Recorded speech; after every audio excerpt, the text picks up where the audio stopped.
Okay, जैसे मैं जानती हूँ मैंने पवन कल्याण सर पे बहुत ज़्यादा रिएक्ट कर दिया है, राइट?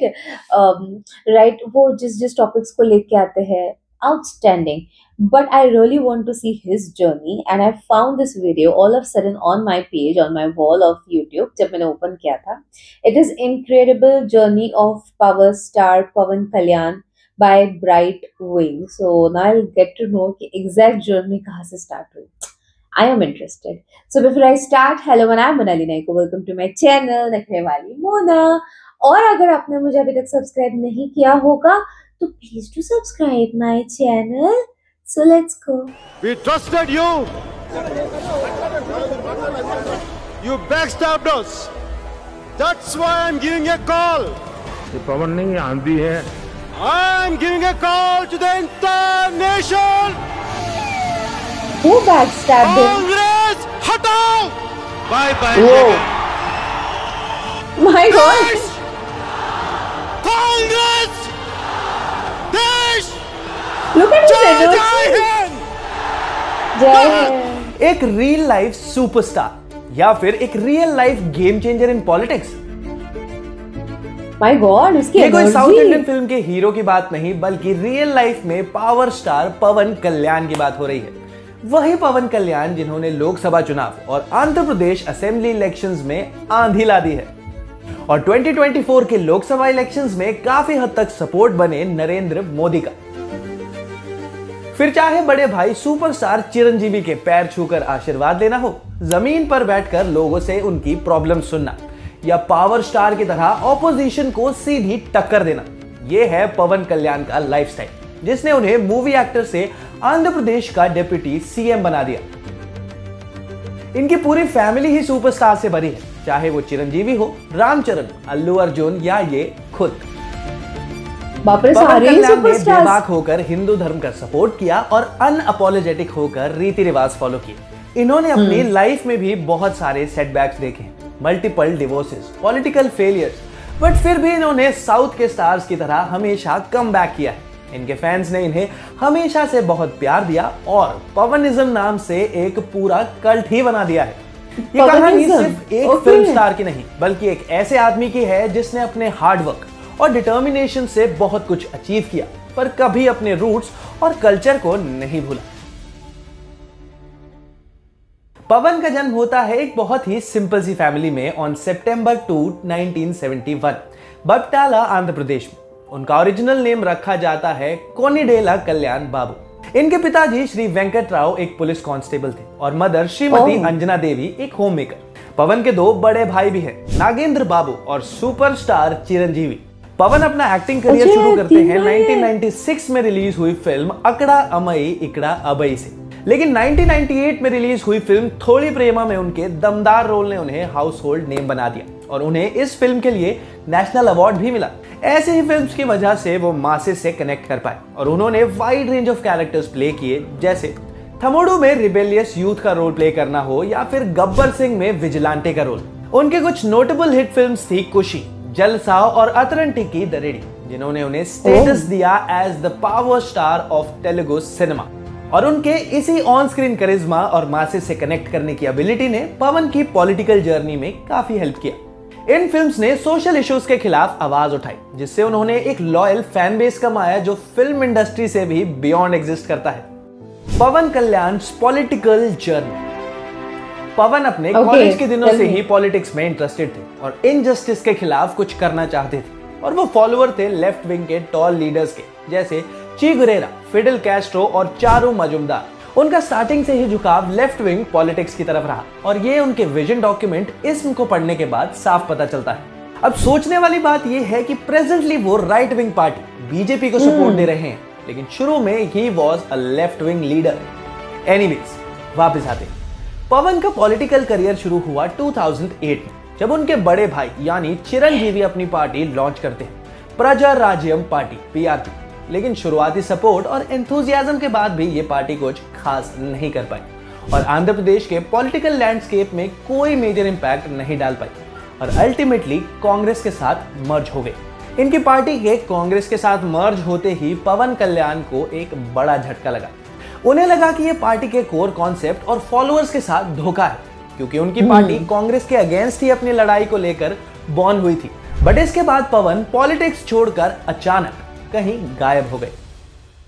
लेकिन उनका संकल्प इतना दृढ़ था कि उन्होंने कांग्रेस को जड़ से उखाड़ने का सोच लिया था, और इसी वजह से उन्होंने 2014 में अपनी खुद की पार्टी एस्टैब्लिश करी, जनसेना पार्टी जेएसपी। और इसी साल हुए आंध्र प्रदेश के असेंबली चुनाव और साथ ही लोकसभा चुनाव, जिसमें जेएसपी ने पार्टिसिपेट नहीं किया क्योंकि शायद उस समय पार्टी प्रिपेयर्ड नहीं थी। बट फिर भी पवन ने सपोर्ट किया बीजेपी टीडीपी अलायंस को, और अल्टीमेटली यही अलायंस पावर में आया। और इसी सक्सेस को देखते हुए पवन और जेएसपी ने 2019 का आंध्र प्रदेश का असेंबली चुनाव लड़ा। उनको लगा कि 2014 का परफॉर्मेंस और 5 साल की मेहनत के बाद अब तो जीत सुनिश्चित है। But elections are just like sports, no one can predict them accurately और take any team for granted. तो जेएसपी की यही जीती हुई बाजी एक शर्मनाक हार में तब्दील हो गई। यहां तक कि पवन कल्याण को खुद हार का सामना करना पड़ा, जहां पार्टी को आउट ऑफ 175 बस एक ही सीट पर जीत मिल पाई, और बाद में उस एमएलए ने भी डिफेक्ट करके वाईएसआर कांग्रेस ज्वाइन कर ली। अब देखिए, इस सिनेरियो में कुछ तो गड़बड़ था। शायद पवन कल्याण को समझ नहीं आया कि उनकी मूवी स्टार वाली इमेज उनको लोगों से as a political leader connect नहीं बना पा रही।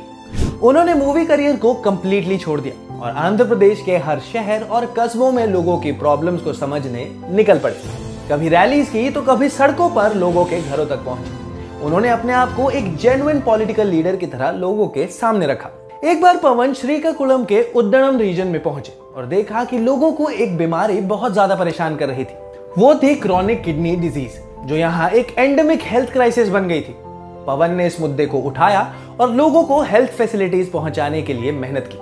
अमरावती में किसानों को नई कैपिटल शिफ्ट होने की वजह से जो दिक्कतें आ रही थी उन्हें समझा और गवर्नमेंट से उनके लिए मदद के लिए लड़ाई लड़ी। पवन कल्याण ने जनवाणी नाम से एक पब्लिक ग्रीवेंस एड्रेस करने के लिए सिस्टम शुरू किया, और इन लोगों को सपोर्ट करने की वजह से वो लोगों के काफी क्लोज आ गए। और फाइनली आया वो दिन जब पवन की मेहनत का असर दिखना था। टीवी पर हर जगह पवन कल्याण के ही चर्चे थे, क्योंकि जेएसपी ने आंध्र प्रदेश असेंबली इलेक्शंस में सारी 21 सीट्स जीती with 100% strike rate and also winning 2 seats in Lok Sabha elections supporting TDP and NDA government, जहां एनडीए अलायंस ने जीती 164 सीट्स आउट ऑफ 175। वहीं वाईएसआरसीपी की टैली 141 से 11 पे आ गई। कल्याण के ग्रास रूट वर्क की वजह से कापूस और कमास कम्युनिटी के वोटर्स एक साथ आए, जो कि एक बहुत ही बेनिफिशियल फैक्टर रहा for the NDA in Andhra Pradesh, क्योंकि ये दोनों कम्युनिटीज आपस में ही लड़ रही थी सिंस 1980s, जहां कापूस फॉर्म करते हैं 18% of the Andhra Pradesh population. वहीं दूसरी ओर politically strong Kammas account for just 6%। और इस बार कापूस कम्युनिटी ने सपोर्ट किया पवन कल्याण को। Reasons to join politics.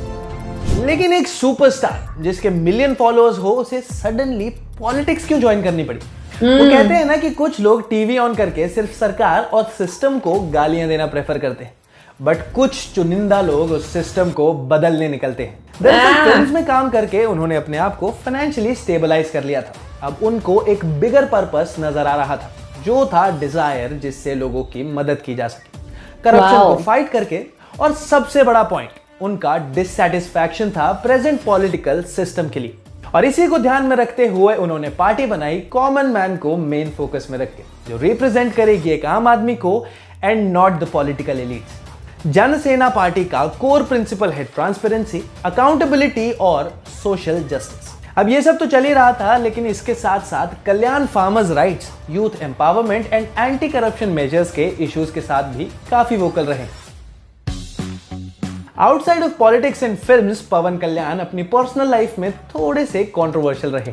वो 3 बार शादी कर चुके हैं और उनके 4 बच्चे हैं। वहीं उनके काफी डिफरेंट इंटरेस्ट भी है। वो एक एविड रीडर है जो इंटरेस्ट रखते हैं डिफरेंट सब्जेक्ट्स में, जैसे मार्शल आर्ट से लेकर फिलॉसफी तक, जो एक डाइवर्स पर्सनालिटी शोकेस करता है। और सिर्फ यही नहीं, वो फिलैंथ्रोपी वर्क में भी काफी इन्वॉल्व है, जहां वो अलग ह्यूमैनिटेरियन एक्टिविटीज में इन्वॉल्व रहे हैं, जैसे डिजास्टर रिलीफ एफर्ट्स या मार्जिनलाइज्ड कम्युनिटीज का सपोर्ट करना। तो एट प्रेजेंट पवन कल्याण आंध्र प्रदेश के डिप्टी सीएम है, लेकिन आई थिंक कि ये तो बस शुरुआत है, क्योंकि ऐसे डेडिकेटेड व्यक्ति के लिए आगे बहुत सारी अपॉर्चुनिटीज आएंगी। चाहे वो आंध्र प्रदेश का सीएम रोल हो या फिर नेशनल पॉलिटिक्स और सेंटर गवर्नमेंट में कोई crucial role. There is definitely a long way to go for Pawan Kalyan. आपको क्या लगता है कि क्या पवन सच में आंधी है या फिर he is just another politician? हमें कमेंट्स में बताइए। और आप किस पर्सनालिटी के ऊपर द लाइफ ऑफ देखना चाहते हैं हमें कमेंट्स में जरूर बताइए। और ऐसे ही इंटरेस्टिंग कंटेंट को देखने के लिए सब्सक्राइब कीजिए ब्राइट विंग को। मेरा नाम है सुधांशु। हम मिलेंगे अगली वीडियो में। Thank you. Okay. I've heard a lot about his journey in my comment section itself, and कितना लोग पसंद करते हैं पवन कल्याण सर को, ये भी पता चला। ही डिजर्व्स ऑल द लव। जिस तरीके से जब से वो सीएम बने हैं और उन्होंने हर एक मुद्दे पे काम किया है और जहाँ पे गलत है उस मुद्दे को उठाया है। He is a strong politician, you know, youth like us. जब वो 2008 वाली बात है, हम लोग तो तब स्कूल वगैरह में थे, राइट? तब का तो हमको कुछ समझ में नहीं आता था। एंड उन्होंने यूथ जिनको पॉलिटिक्स में कम इंटरेस्ट होता है उनको खींच लिया, बोलते ना, पॉलिटिक्स में इंटरेस्ट लाने के लिए। He is one of him, okay. And I wasn't knowing about 3 marriages exactly, मतलब मैं कंफ्यूज थी। पहले एक वीडियो में भी किसी ने ऐसे कुछ बोला था, 4 बीवियां बोला था उन्होंने। So now this he saying 3। okay, this thing I'm a bit confused about it, okay? So you guys will tell me in the comment section.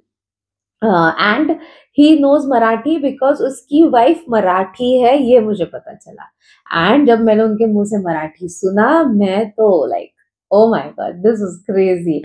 The way he is working on ground level and everything is fantastic. तो ये था मेरा reaction. जितना हो सके like comment share से भर दो गाइस। हो सके तो सुपर थैंक्स भी देना, मेरे चैनल की ग्रोथ के लिए हेल्प हो जाती है। बाकी परत मिळालेचा बाय।